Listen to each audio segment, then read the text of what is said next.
Well, thank you so much, Cal, and to Deborah and the lecture committee for inviting me. And thank you for the welcome home. It is really good to be back home. It was a great year, of course, but to be back in front of a home crowd means a lot to me, and I couldn't be happier to come back and to kick the year off with the chance to show you some of the things that I've found and some of the things I've worked on this past year. I'm incredibly grateful to this place, this university, this department. In the 14 years I've been here, I've gotten to do some amazing things, and going to Rome, of course, tops them all. There are colleagues here tonight, friends, family, who made sure that my life was in order while I was gone, and who made sure that everything was in place when I got back. And of course, a partner who is both inspirational and incredibly supportive. Maybe bigger, though, I'm grateful to all of you. There were moments sitting in Rome where I felt like, oh my God, I'm just this little guy from downstate Illinois. What am I doing here? And there were other moments when I really genuinely felt proud to be coming from where I'm from, not just my hometown, but also from this place, this university, this department. We are truly an international school. People know about us. People in Rome especially know about us. Those of you who have scholarships to go to Rome, I am so envious. You get to study and to work in this amazing program that we have over there. And the Rome show that you all are going to see after I'm done demonstrates that, I think, at its finest. The work that I saw while I was over there from these students is really amazing. So the lecture tonight is intended as a very modest but very heartfelt thank you to all of you. It's, of course, a report to shareholders in a way. But it's also, really all I've got to say how much I appreciate coming from here and how much I appreciate the support and the enthusiasm and the excitement when we all found out that I had this. I'm going to try to tell a good story, of course, but I've tried to take that story and put just enough sort of English on it so that I have an excuse to show you some really amazing stuff. There are some new drawings that I did, which are fine, but there are also a whole lot of construction photos, drawings and sketches from Nervi's archives that have never been published before, and some of them I'm absolutely sure have never been seen outside of the archives before. So I'm very glad that you all get to be the first to see some of these. Can I get the, Kimberly, which light switch is it?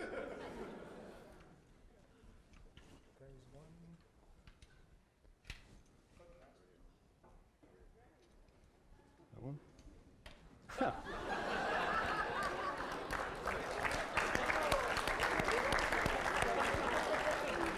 Ladies and gentlemen, our own award-winning Rob Whitehead.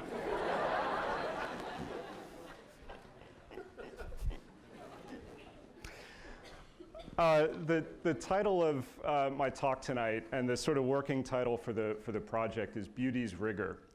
And this comes from a long poem written by William Carlos Williams. One of the great things about a fellowship at the Academy is that you have time, and you get to do things like read that you don't often get to do in sort of daily life. And this is one of Williams's best known works, but maybe one of his least read because it's such a huge, We're trying to make sure that he can see you. Oh, you don't want to see me, you want to see the slides, I'm sure.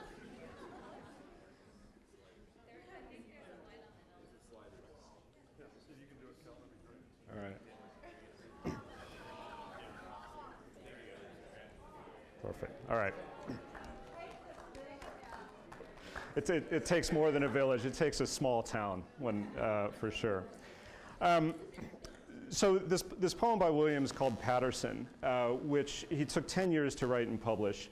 And not coincidentally, this is exactly the time of some of the most important buildings by Nervi that I'll show you.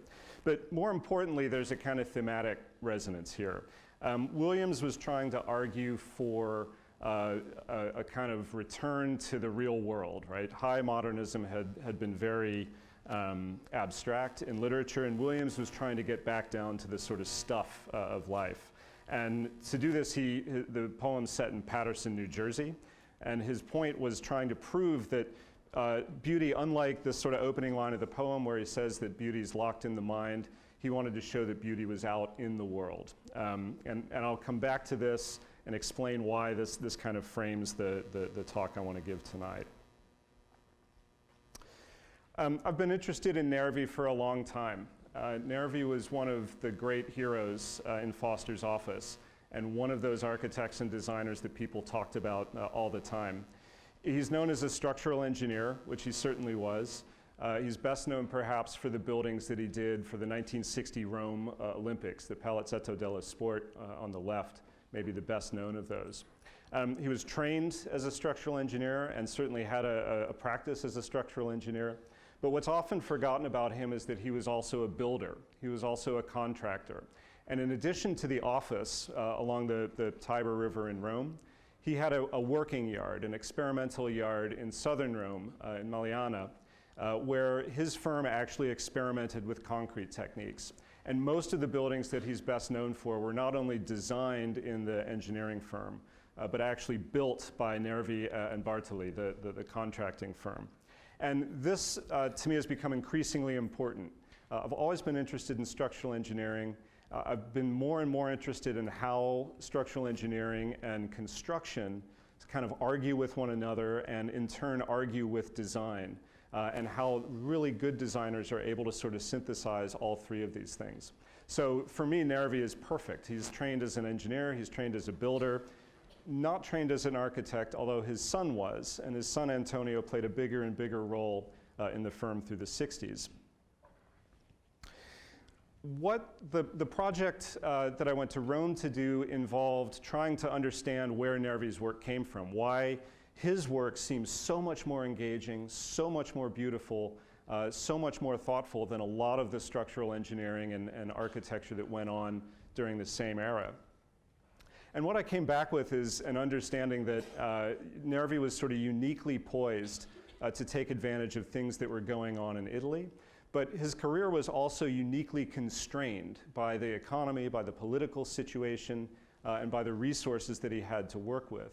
And like many great architects, like many great designers, those constraints didn't frustrate him necessarily, but those constraints actually sort of forged this very, very disciplined approach to designing things and to building things. And the engineering, the design, the building all sort of reinforced each other because they had to. And I want to talk about those constraints tonight, and I want to talk about how Nervi sort of forged this way of working out of them, and then I want to sort of blow that up into this larger discussion about ideas and things, and about why we think of beauty and rigor as separate things, and maybe why we should think of them as conjoined instead. So the talk will be in three sort of brief acts. The first one I want to talk about is autarchy. This was a political and economic situation of Italy when Nervi was coming up and when he began his practice. I want to talk about il cantiere, which is Italian for the job site, but also Italian for the shipyard. And I want to explain why I think this is fundamental to understanding Nervi's work, that it's not just a construction site, but it's this idea of the shipyard that permeates his work, and why that matters. And then finally, ideas and things. I'll leave that one for the moment, and we can come back around to that. So to begin with, autarchy. It's a funny word that means self-sufficiency. But in Italy in the 1920s and 1930s, it meant something far more serious and really far more sinister.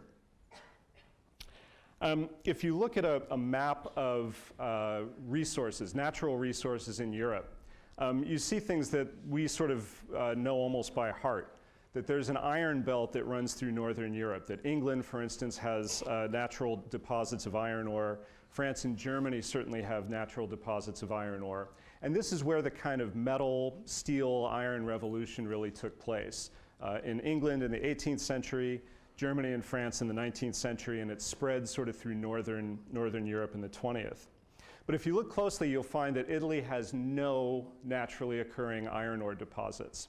There's a small historic one that the Romans used on the island of Elba, but it's very tiny. It was used when iron was still a very precious metal. And if you think about sort of industrializing the production and the use of iron, Italy has had to import virtually everything that it's ever built with, in iron and in steel.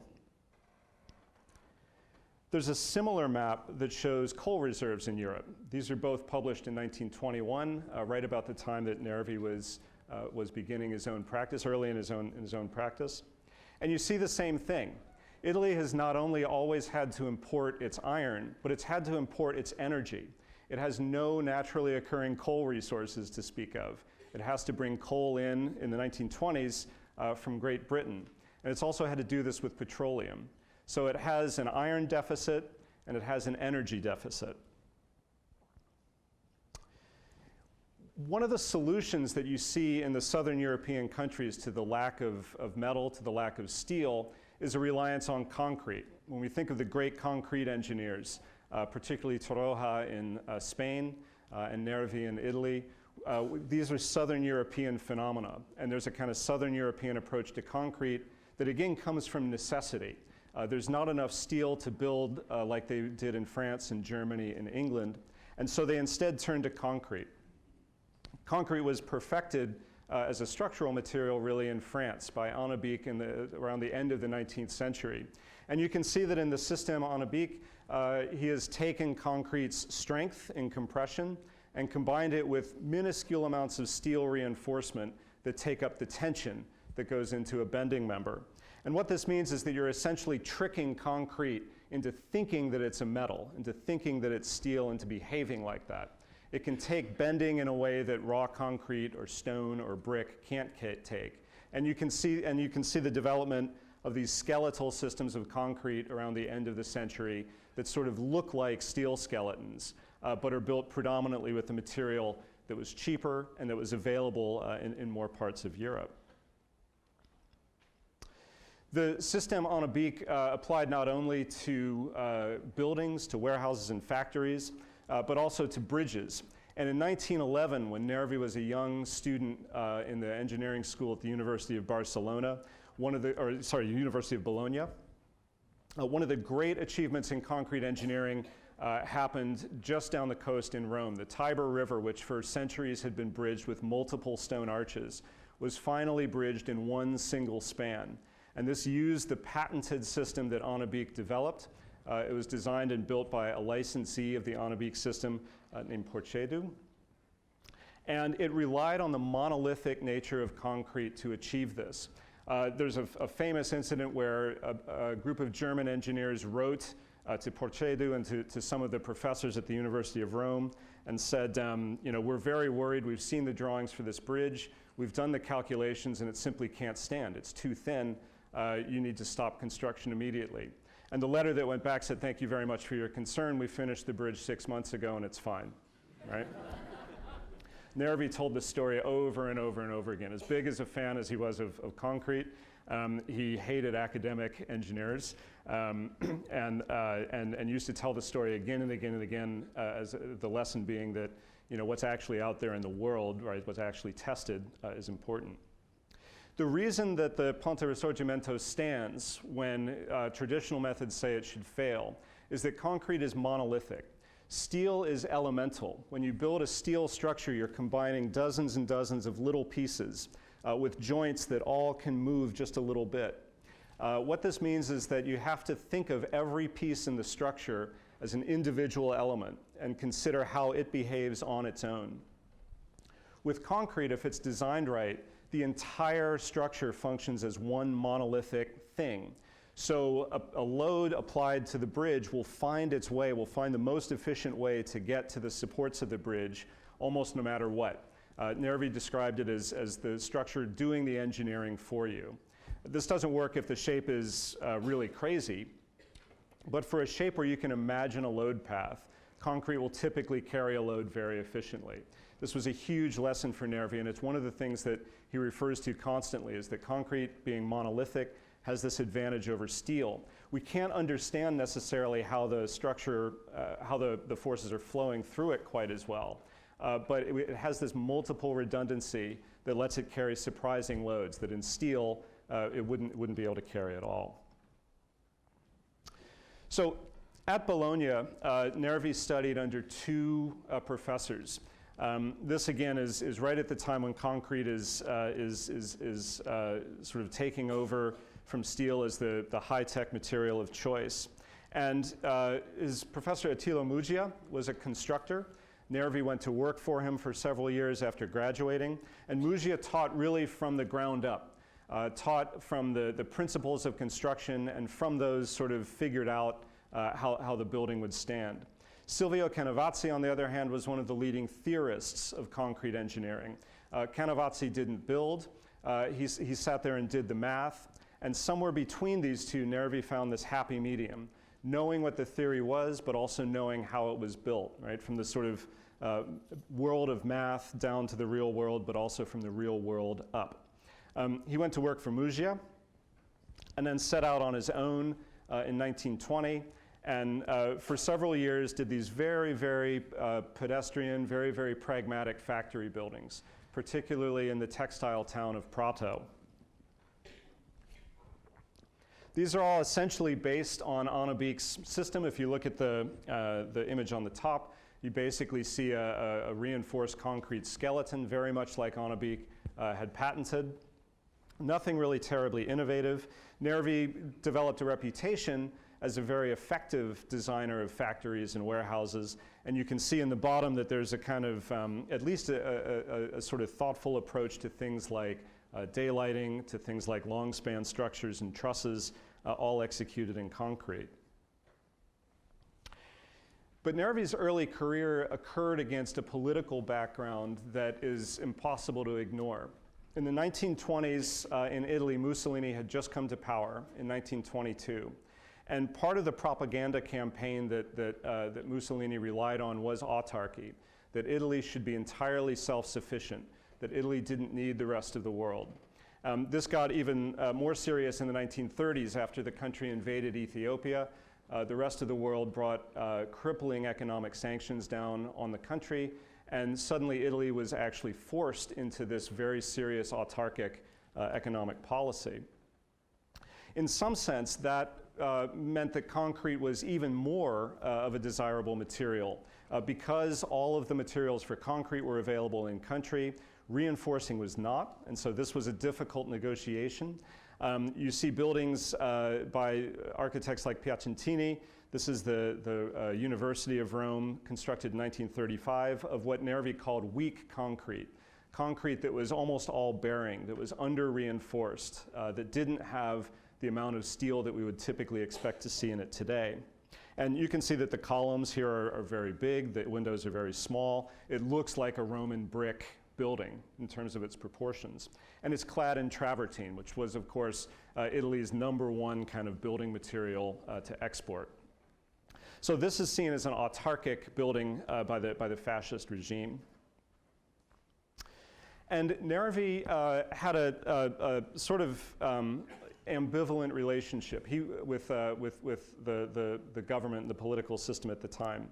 He was for a short time the leader of the fascist engineering syndicate in Florence, but after a year he resigned, which was politically and professionally problematic. And in 1938 he wrote a series of articles where he criticized the regime's reliance on stone and brick and this weak concrete, and basically said that if we were to build in this truly autarkic manner, if we were really to go back to Roman times and build vaults and walls of brick and mortar, lime and pozzolana, these are all materials that are found in country. At first glance, he says it seems the cheapest and most autarkic. But as soon as we get to large spans, large loads, buildings that are of any scale at all, what we find is that we need to take the tension stresses, the bending stresses, that steel handles so well and that concrete doesn't. And the amount of brick, the amount of weak concrete gets to be so much that we start looking at the energy cost. And the energy cost of producing all of that material, of moving all of that material around, means that we're actually spending more in gold. And when he says gold here, he essentially means foreign currency. Right? They're having to pay another country to get the coal or the petroleum that they need to make all of this material. As soon as we get to a fairly large size, we find that iron or other materials, even though their unit costs in foreign currency are higher, they're actually cheaper and therefore more autarkic, right? It's a very sophisticated argument. It's one that didn't win him a lot of friends in the government, but it's one that we recognize today, that when you're thinking about the energy costs of a building, you're not just looking at the cheapest material to buy, you're looking at the material that costs the least in terms of transportation and production, things like that. It's like the debate over aluminum, right, which is the kind of dirtiest, most energy-intensive material we can use, but we can get more performance out of an ounce of aluminum than we can get out of an ounce of brick, right? So so we actually have to be thoughtful about it. And Nervi's making a similar argument here in 1938. Nervi's strongest argument for concrete, though, was this incredible set of hangars that he built for the Italian Air Force in the late 30s. He got the commission in part because he had this sort of dual office. He had a structural engineering office and the contracting office, and he was able to undercut all of his competitors. He did this in a couple of ways. The initial set of hangars built at Orvieto in 1937 have this vaulted lamella roof. Lamella just means diamond-shaped. And what those ribs do is it tricks the concrete shell into thinking it's much deeper than it really is, into behaving like a much, much deeper shell than it really is. When people see this, they often think of the Pantheon, right, which has these great deep coffers that sort of scoop out dead weight of the dome so that the dome thinks it's really thick, but only weighs as much as a thinner dome. And there's a similar process here. The lamella pattern means that the hangar roof resists gravity loads and wind loads with the same ribs, the same structures. And you can see that it's set up on relatively skinny buttresses that run all the way around the back. This was a cheaper hangar than anything the Italian Air Force had built to that date. And there was the claim that it was sort of autarkic, right? That this was all done in concrete. And this is where the archives come in. Nervi wrote a couple of very cryptic things where he said that actually these hangars were kind of a failure and never really elaborated on it. But when you look at the construction process, what you realize is that the monolithic nature of that concrete, the fact that the shell is all one piece, meant that Nervi had to build the hangar twice. He had to build a complete timber formwork for the entire hangar and then pour the concrete into that formwork. Timber is the last resource that Italy really doesn't have enough of. Italy's been over-forested for a couple thousand years. The Romans harvested many of the forests for energy and coal, and timber is another thing that the countries had to import. So when you look very closely, you realize that that photo on the left is mostly probably imported timber.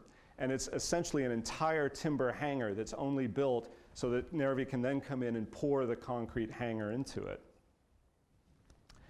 And as for the reinforcing, this was a real shocker to find this, that as those ribs come down and collect all of this force, all of these loads, as they enter into those buttresses, what you're looking at isn't really concrete. What you're looking at is steel with a little bit of concrete sort of painted on the outside, right? This is a heavily, heavily reinforced solution. And Nervi wrote sort of despairingly of these that, you know, everyone thought that these were these incredible examples of new engineering, and Nervi alone knew that they were essentially a failure, that they were claimed to be autarkic, and in fact they were heavily reliant on foreign materials.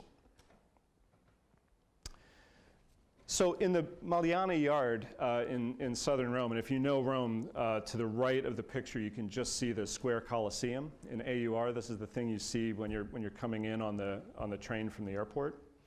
Nervi's solution to this was to try to find a way to eliminate most of the timber formwork, right? To see if he could actually prefabricate elements of the hangars, lift them into place on smaller, lighter formwork, and then use small bits of reinforced concrete to kind of glue all those pieces together, right? To get a monolithic structure out of a lot of very small pieces. And there are these photos of him sort of playing around with this idea in Magliana. You can see these are, if you've had a little bit of structures, you realize this is a Virendale truss shaped like an arch. Each one of those little hollow units is an independent piece. And this sketch from the archives, this to me is like the find, right? One day in the archives, finding this sketch and kind of losing my mind, right? And not really able to explain to the archivist in my sort of bad Italian what's going on here. But you can see that he's got an idea about what one of those prefabricated units would look like on the right. He's got a plan of a lamellar roof, a diamond pattern roof on the lower left. And on the top, he's showing little loops of steel reinforcing sticking out of the ends of one of those truss pieces. And the octagon is a very small amount of poured concrete that's going to grip onto all of those loops of rebar and essentially make all of these little precast Lego blocks into one solid unit. Right? He's found a joint that he's going to use to make a monolithic structure out of a lot of very, very small elements. And when you look at the construction photos from Maliano where he's building prototypes, this is exactly what he does. You can see that the units are these are sort of four bays of truss. There's a little void there. If you look closely, you can see the reinforcing sticking into the void. And now they're going to come along and fill that void with concrete. And as the concrete cures, it's going to grab onto all of those little bits of rebar and make a very monolithic joint. In 1939, he gets another commission for more hangars, these in Orbitello and Torre del Lago on the west coast of Italy. And in the construction photos from these, you can see a couple of interesting things. He's precasting the truss work on the ground, right? So we don't have to be pouring a lot of concrete up in the air. He's lifting them into place on cranes. And you can see that the formwork covers about like 1/8 of the entire structure. Right? That is all the scaffolding that he needs to put these in place. Once that concrete's cured, he can remove that scaffolding, move it to the next bay, and repeat the process. So he's saved on timber formwork. He doesn't have to build the entire thing out of wood and then out of concrete. He's saved on timber scaffolding because he only needs this little bay to pour one kind of unit at a time. And he's saved on reinforcing because instead of solid concrete, he's built the roof out of trusses, and the trusses weigh less, which means that the support that holds all of these up carries less load, and therefore needs less steel. It's a kind of miraculous transformation. And the results, aesthetically, are absolutely amazing, too. Another interesting thing that happens is as these are approaching completion, Nervi's construction documentation goes from sort of a guy on site taking photos to hiring a company called Studio Vasari, an architectural photographer in Rome known for shooting sort of high-end apartments, major sort of public spaces. Nervi realizes that there's something about these hangars, right? Something really, really beautiful about them that deserves better treatment than just like the guy on the site, right, documenting progress. And Vasari shoots these very famous photographs of the hangars before the sort of lightweight roof covering goes on. You can see that they're open trusses, very, very lightweight. You can see that things get sort of dense at the junctions. That's the reinforced concrete that's holding these pieces together. And you can see that they're now standing, instead of on the like 24 buttresses around the back, they're standing on 6 points, right? 6 buttresses that are just barely touching this roof. That's how lightweight, that's how much weight Nervi's saved with this precasting process. These were all blown up by the German army when they retreated. And there are 2 stories about that. One, the sort of official one, is that Nervi was heartbroken and that the shells actually bounced, right? They were the concrete did its work so well that the shells came down to the ground intact. The story that I've heard that I can't back up, but that I really want to believe, is that someone comes into Nervi's office and says, the Germans have blown up the hangars, and Nervi says, thank God, every day I've worried they were going to fall down on their own, right? I don't have to do that anymore, so. I wish I could corroborate that. Later on in his career when he's teaching at the University of Rome, Nervi, I think, sort of gets to the heart of the matter, though. As interesting a structure as those were, and as efficient a structure as those were, the real genius is that that second set of hangars was made with a very, very small workforce, very small and relatively unskilled. And the reason that Nervi could do this is that those trusses were incredibly lightweight. He's no longer moving tons and tons of liquid concrete around. He's moving around very, very light truss elements. To construct, he says, means to be able to move weights. And what weights can be hoisted into place? This is the question. He's talking about a viaduct here that he did in the late 50s. The factor of weight is tied very closely to economy. A crane to lift 17 tons costs 17 million lira. A crane to lift 23 tons costs 40 million lira. So this ethic of autarchy, even though by the 1950s it's history in Italy, this has stuck with him. And Nervi is constantly looking for the most efficient way to build, the way to make things as light as possible, and the way to use the least equipment on the job site. Nervi e Bartoli, the contracting firm, was throughout its entire history very, very small. A couple dozen workers, mostly unskilled, and without the sort of huge construction equipment that you would have expected from a big sort of international firm.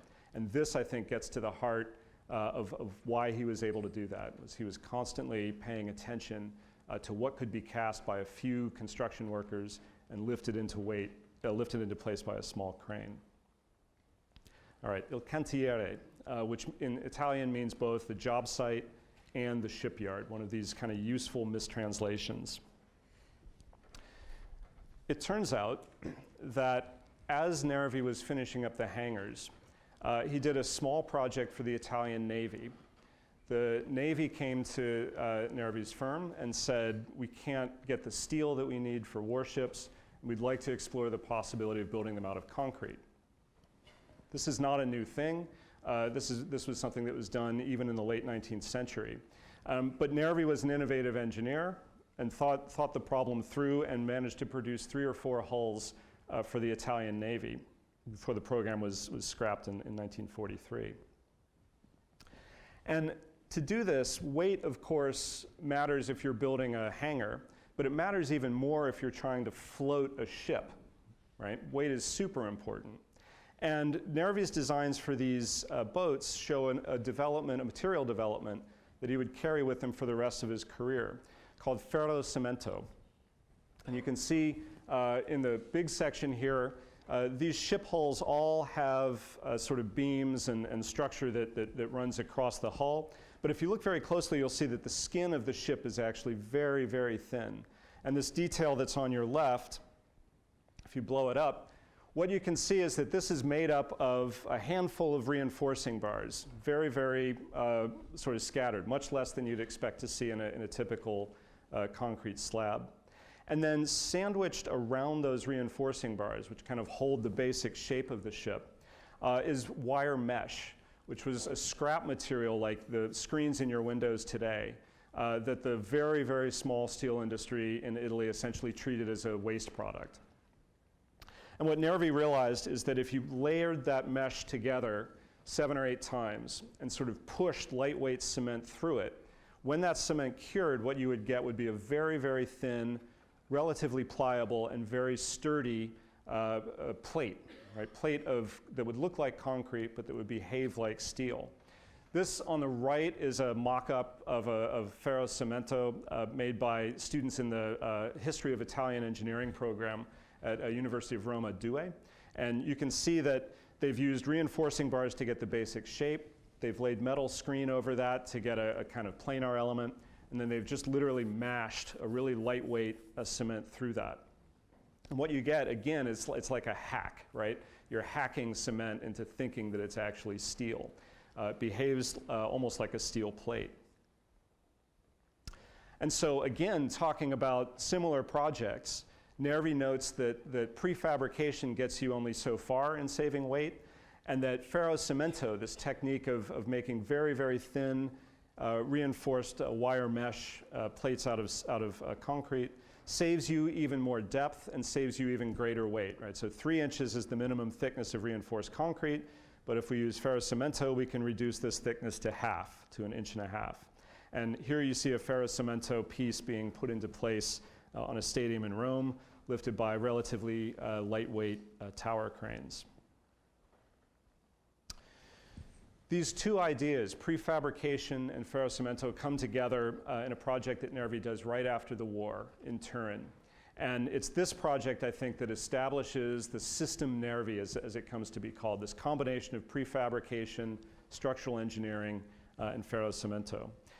This is a project that the automakers in Turin, having been heavily bombed in World War II, wanted to announce to the world that they were kind of back, they were up and running.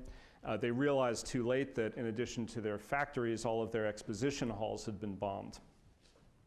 Nervi agreed to do the project and said that he could design and build it in 8 months. And to do this, he relied on these two principles, prefabrication and ferrocement. He built essentially hundreds or dozens of little concrete hulls, sort of like canoes, each of which was a sort of folded plate, right? If you remember, if you know your structures, you know that a folded plate kind of tricks a thin layer into thinking it's a really deep layer. Each one of these is small enough that it could be lifted by a crew of 4 or 5 people, could be trucked over to the site and put into place by the winch that you see there. Right? No tower crane on this site. It could be put onto a scaffold that, like the hangar at Orvieto, could be built discreetly, dismantled, moved along the hall and reused. And once in place, again using very small amounts of reinforced concrete in the sort of trough and at the summit of each one of these, Nervi could essentially turn this collection of concrete little canoes into a system of very thin arches, all stabilized by the walls of the individual units. And what's amazing to me about this is it's about 5 structural techniques at once. It's a long, shallow arch that acts kind of a little bit like a beam. It's a folded plate that, if you think of an I-beam, it has a flange at the top and the bottom, and a web where the window is that sort of takes the place of the centerpiece of a steel I-beam, which means it's a great shape and bending. And it's all prefabricated by a crew of about 20 people while the foundations of the building are being put into place. So he's saving 3 or 4 months of pouring concrete by being able to telescope these two things together. This is a different part of the building, but you get a sense for what the prefabrication looked like. There's a metal screen that's being bent over a clay mold, and that metal screen is then going to get a coating of cement that's going to get sort of jammed through it. They're going to let that cure, and then they're going to use, that's going to be the finished concrete hull that'll be put into place by the cranes. There's a shot of the casting yard. If you look closely, you can see that there's subtly different sizes so that the arch gets deeper and deeper as it gets to the center, where there's going to be a little bit more bending than at the edge ends. And here's the scaffolding drawing. This is maybe one of the keys to the whole project, is that Nervi, as the builder, had to think through the process. And so here he's thinking about what's the minimum amount of scaffolding that we can get away with. What's the smallest piece that we can build at one time? Once that cures, dismantle the scaffolding and very quickly move it to the next stage. There's one of the hulls being lifted into place. And on the right, you can see that with a very little bit of timber, and okay, granted, a pretty serious amount of reinforcing, but discrete, only in these little ribs. These two areas are going to get poured concrete that's going to form the top and bottom of these very, very shallow, what are really beam arches. And those will lock into place all of the little hull pieces and make this thin shell roof perform like a monolithic concrete shell. At the ends, you can see that the loads from those are getting gathered by these ferrocemento fans. And there's the result. If you look closely, you can see that the arches get deeper and deeper as they get toward the center, and then they get skinny and skinny as they get down toward the ends again. It's a 2-hinged arch, so it's allowed to flex a little bit at the bottom. And this also reflects the fact that it's not really an arch, it's also a beam. It's behaving in bending, and it's behaving in compression. Compression. You can also see that Nervi's bringing in daylight through the webs. The webs are where the roof is stressed the least. And so all of these have these windows that bring in this flood of daylight. And at the same time, you're looking at this amazing pattern, right, of this sort of rippling surface. You can see the kind of human scale comes from the size of a single unit that workmen are actually able to lift. So here's the overall roof. It was finished on time, under budget, and it was used for about 50 years, really until the turn of the century, as the sort of premier place for Fiat to show off its new models.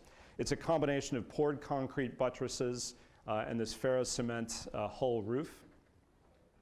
And then in the back, there's this very interesting apse that was the result of an old kind of architectural master plan. And Nervi uses a similar approach here. He uses prefabricated ferrocement pans. But these ferrocement pans are actually tiled around a domed surface, very much like the Pantheon, right? The square coffering of the Pantheon gets smaller as it marches up. And here Nervi's designed a diamond-shaped pan that's going to get smaller in kind of families as it approaches the top. And what that leaves him with is a set of intersecting ribs that again are going to coffer the dome, make it behave like a dome that's much thicker, but with far less weight. Here you can see them making the pans on the left. There's rebar sticking up that's going to latch into a very, very thin poured concrete surface over the top. And on the right, this is the kind of surface of the dome that's about to get the concrete shell poured over the top of it. And there's the result, this kind of sunflower pattern that comes about from similar shapes being repeated at different scales as they march up the dome. Same process, essentially, as the main hall, but with a very different geometry. And it's this geometry that formed probably his most famous work, the Palazzetto dello Sport, in 1957. Again, on the left, you see these diamond-shaped pans. You see 3 or 4 workmen moving one to the job site on like a donkey cart, right? Not even on a tractor. And on the right, you see there's a single tower crane that's helping them lift all of these diamond-shaped pans into place. Once they're placed, there's a light reinforcing screen that goes over the top of them. Concrete locks all of those into place. They're held up on buttresses, just like the roof of the Turin Hall. And on the inside, you get this incredible kind of starburst sunflower pattern. And of course, you look at this and you think, you know, what genius designs this pattern? And the reality is that Nervi didn't design the pattern, he designed the process. He designed the way to make this out of discrete diamond-shaped units. The pattern emerges from all of that. There's no reflected ceiling plan of this building. Believe me, I've looked. There's a drawing that shows what the size of each pan needs to be, right? What each family of pans dimensions have to be. But Nervi never sat back and said, what would that look like if we put it, you know, all together? The first time anyone saw what that pattern would look like was when the building was completed. There in section, you can see that Nervi is thinking about how you understand the dome. He's lifting it up on these forked buttresses, and he's putting a glass wall between the sort of structure that makes up the seating and the dome that's kind of hovering overhead. What this does is it lifts the dome up. You come through or you see through the glass below. The dome really feels like it's just sort of been dropped from the sky, and it's sitting on these little points. This thing is, you know, nearly 50 years old, and every time I've taken someone in to see it, like it takes your breath away, even today. It's still one of the thinnest shells proportionally in the world. You can see that there's just that thin black line that represents the actual shell of concrete. And it's actually thinner than an eggshell, which means that there's so little weight in the dome that it can actually rest on these little points around the edges. And that also, of course, helps with the foundations, makes the buttresses smaller, et cetera. The other arena that Nervi did for the 1960 Olympics in the AUR is less famous, probably less beautiful, still really striking, but it doesn't get that kind of breathtaking response when you walk into it. This is the Palazzo dello Sport, right? Confusing a pair of names. This one was built by taking the exact same process for the Turin Hall and sort of wrapping it around a dome. So taking these V-shaped concrete hulls and developing them in a sort of radial pattern that then could be rotated around the outside. You can see that there are also these fans that collect the loads from all of those so that people can walk around them. And on the inside, you get the sense that it's basically the Turin Hall like wrapped around a circle. Another incredibly, almost impossibly kind of lightweight, thin shell dome, and another project that's built by a crew of about 25 or 30. Right? Very, very lightweight elements, very, very easy to move into place, repetitive process that allows him to use relatively unskilled labor and to undercut all of his competitors. Nervi won 4 major commissions for the 1960 games, and finally the Olympic Committee just like banned him from like competing anymore, right? They literally, there's a velodrome competition and they said it's open to everyone except Nervi. And almost as a way to like sign the building, the Palazzo, Nervi uses the diamond shape pattern of ferrocemento pans on the underside of the seats, right? So it's almost like he can't resist saying like, look what else I can do, right? And this to me, combined with this other technique that he had that I haven't mentioned, but is equally kind of interesting, these tapering curved surface columns that actually, if you look closely, are all made up of straight timber boards, right, that are just simply twisted. There's this miraculous way of taking cheap materials, unskilled labor, impossible budgets, and this being Italy, even more impossible schedules, right, and finding a way to really forge something that's incredibly disciplined and incredibly beautiful out of it. And just to show sort of where these go, late in his career, Nervi was still using these techniques. The Aula Paola, which is the audience hall, the indoor audience hall at the Vatican City, which took up most of his time during the late 60s, uses the same ribbed ferrocemento Vs to enclose, one of the most sacred spaces in Rome. It's not used now because the Pope is so popular that they can't squeeze 10,000 people into this space. So when you go to Rome in a papal audience today, you don't get to see the Nervi building. You've got to go stand in the rain out in St. Peter's Square. It wasn't a problem with Benedict. It is a problem with Francis. And late in his career, Nervi was accused, and I think maybe rightly so, of having a hammer for a solution and therefore seeing every problem as a nail. And almost no matter what he gets hired for, you find these techniques sort of showing up again and again and again. So when he works with Harry Seidler on Australia Square, which is this round skyscraper in downtown Sydney, he uses this prefabricated ferrocemento for the lobby ceilings, right? Again, sort of a signature element that he almost can't resist using. So that comes toward the end of Nervi's career. He died in 1979. He himself had been relatively inactive for most of the 70s. His son, Antonio, the architect, died only 6 months later, and the office really sort of shut down after that. In a way, the office had sort of outlived its time. It had forged these incredibly beautiful things out of the constraints of autarchy, and it had sort of continued those, found ways to continue building with those up through the early 70s. By the early 70s, though, there was a global market for steel. A younger generation of Italian engineers was using post-tension concrete, which uses large steel cables to take up big tensile loads. More importantly, they were just using steel full stop. The bridges on the famous motorway that runs from Milan to Naples, the first generation was built out of concrete, but after about 1960, all of the major bridges were built out of steel, and Nervi, celebrated as Italy's greatest engineer, built absolutely none of them. So the world sort of got away from these few techniques that Nervi had forged during his early career. Okay, ideas and things, some conclusions. Patterson is best known for this line, no ideas but in things.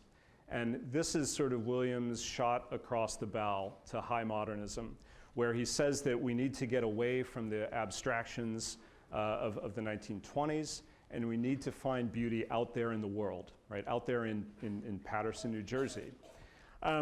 For a long time, I would say that this has been my stance, right? That I'm a kind of nuts and bolts guy, and I like looking at actual things, actual stuff that's out there. And I think that there is certainly value in that. I've certainly found a lot of interesting things by poking around in basements, looking into column covers and under column covers and things like that. But I have to say that one of the things this year is that I think I also believe the opposite, right? That things only have meanings insofar as we can connect them with larger ideas. Nervi, if you sort of read him carefully, thought this as well. We think of him as a stuff guy, and most of the research that I've done really confirms that, right? He loved getting his hands dirty. He loved working in the experimental yard. He loved figuring out how to make concrete better. But maybe one of his greatest quotes, and this is from this series of lectures he gave as the Norton Lectures in Poetry at Harvard in 1961. He talks about the relationship between technology and aesthetics as being the relationship between the objective data of the problem, things, and the aesthetic sensitivity of the designer, ideas. And he talks about the designer being active, getting inspiration from those things and sculpting them, right? Trying to figure out what they can do with them, welcoming the suggestion that things give the designer, modeling them, emphasizing them, proportioning them in a personal manner which constitutes the artistic element in architecture.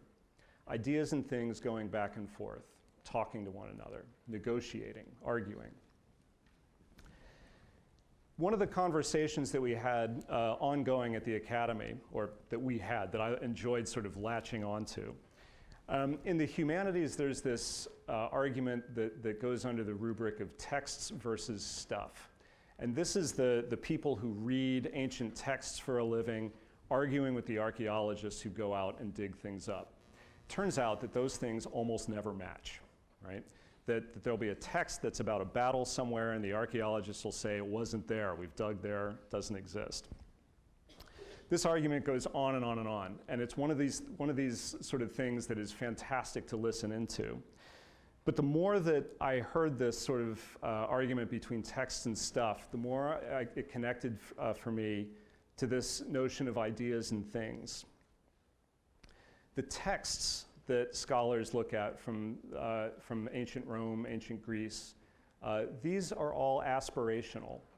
They're the way that either people of the time or historians of later times want the world to be. The stuff that archaeologists dig up tends to reflect the world as it is. And none of us as designers should be surprised that those two things don't always match up. Ideas are aspirational. We have ideas that we would love to build out into the world. And when we go out there, we find that the economics don't work, or the labor, there's a labor shortage, or the materials that we thought could do one thing actually can't. There's a similarity then between the historians who look at aspirational texts and kind of real world stuff and designers who look at big ideas, right? Things that we want to make beautiful and the stuff that we actually have to make them work. And I think one of the things that this research starts to show is that there are things that happen in between. Things like patterns, right? Pattern in Nervi's case is not only the strategy for getting his ideas that are locked in his head out into the world, they're also the very real world ways to save money, right? To do things efficiently and effectively. The beauty of Nervi's work, the patterns in Nervi's work come out of the algorithms that the construction requires. And it's those patterns, I think, that we recognize as sort of imposing order on a program or on a job site or on a material that otherwise is sort of chaotic, right? Or that doesn't kind of do us any favors in the aesthetics world. This to me is kind of connects with what we do in this building every day, right? We as humans have got minds that can conceive of the beautiful, that can conceive of perfection. And these minds, unfortunately, are born into a world that is utterly indifferent to those desires. A world that stubbornly resists our desire for perfection at just about every turn. There are those that seek beauty in this asymmetry between our aspirations and the world that these take place in. And those, I think, that seek beauty in this asymmetry instead of in spite of this asymmetry, those people, like Nervi, can truly call themselves designers. Thank you.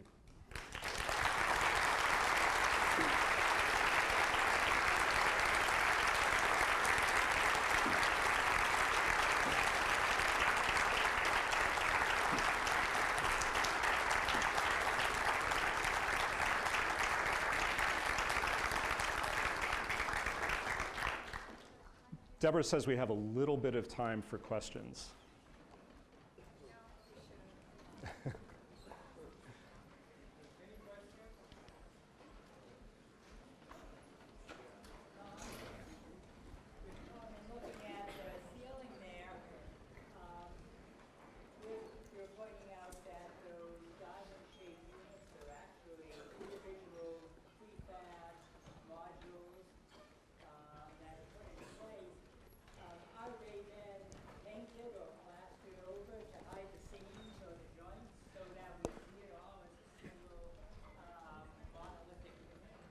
This is a great question. Professor Connolly has pointed out that these are all individual units, the diamond pans, and yet what you see are monolithic beams. And in fact, Nervi had them all plastered over. The joints between them are plastered over. There's about an 1.5 inch gap between them, which allowed them to kind of jiggle them around and make sure they were in the right place. Interestingly enough, if I go back a little bit, on Australia Square, if you look very closely, you can see that the joint is actually there.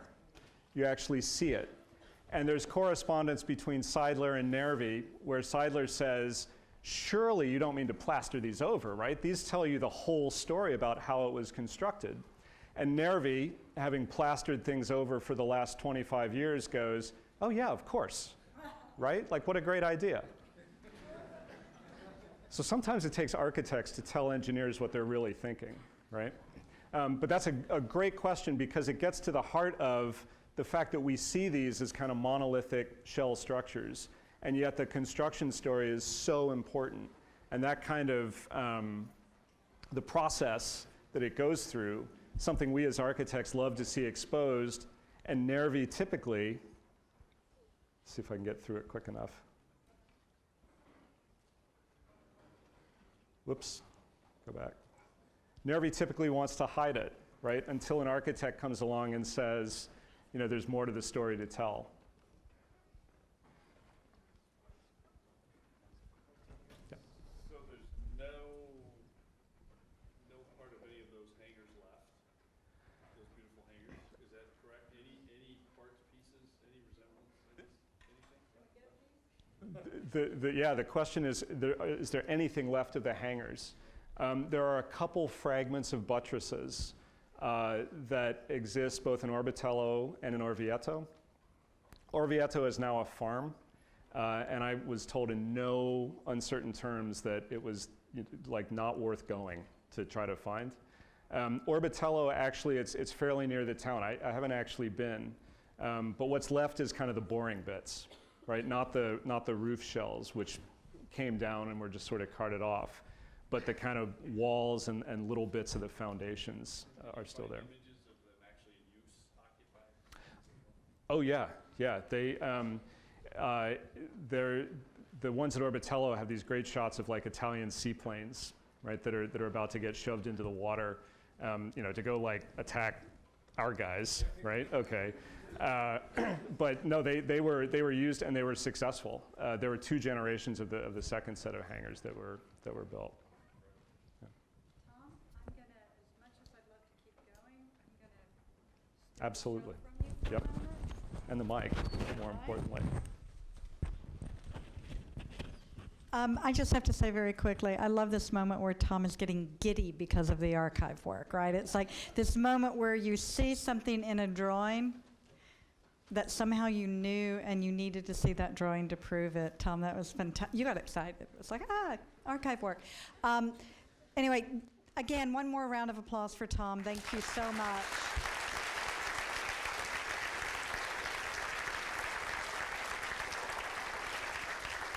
And this concludes our premiere, and we invite you all out into the gallery to view the opening of the Rome exhibition.